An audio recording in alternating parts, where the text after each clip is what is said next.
Trump clearly is in favor of tariffs. I do think tariffs are coming for sure.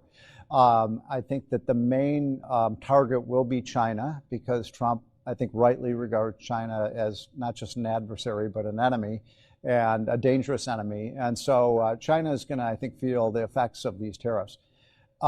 Remember that Trump does use tariffs as a negotiating tool.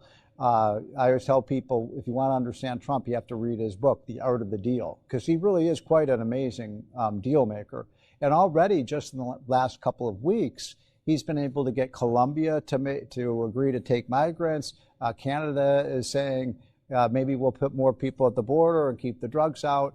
And so he's already getting concessions from these countries. So we'll see how this evolves. I'm more of a free trade guy. I mean, every time I see Donald Trump, he says, "There's Steve Moore, he's a great economist, but he doesn't like my tariffs." But it could work out. In other words, I do think that if he plays his cards right, he can force countries to do things that are both in America's economic and national security interests.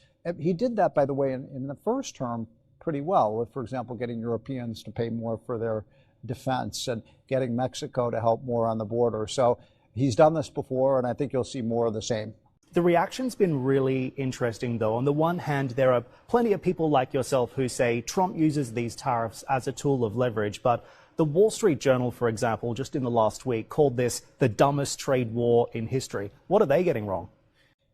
Well, first of all, one of the leading causes of death in the United States for young people is fentanyl and heroin and these illegal drugs. So even as a free trade guy, my feeling is I think a lot of Americans share this sentiment. If Trump can actually get Canada and Mexico to help keep these lethal drugs out of the United States, it's worth the cost of these higher tariffs paying more for these types of goods that come in from those countries. I do think, in the end of the day, Mexico will be more cooperative. I think that they're going to take on the cartels in a more aggressive way. And so that's a win-win. It's a win for everyone. But it is a risky strategy, and I understand why people are nervous about it. The last thing we want is another big universal trade war.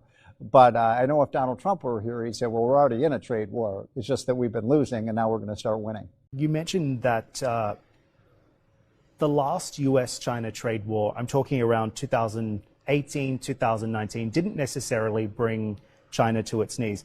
What makes you think this new round of tariffs is going to be different from the previous one?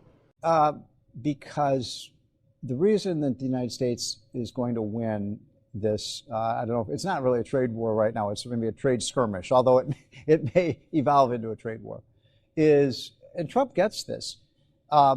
If you want to understand how Trump negotiates, the word to think about is leverage.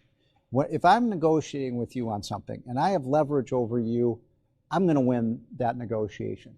And Trump understands something that I think most American presidents haven't understood for a long time.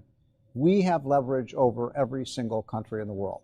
And why is that? Because everyone has to trade with the United States. We're the hub of the world economy, and every other country is a spoke.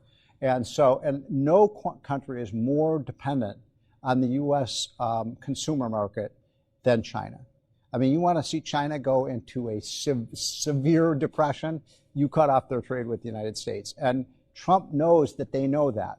And so I think in the end of the day, you're going to get a lot of jawboning back and forth. You're seeing that right now. China the other day said, well, we're going to impose a tariff on you. That's not a game China can win. They can't win that game. Okay, then we go up by 10%.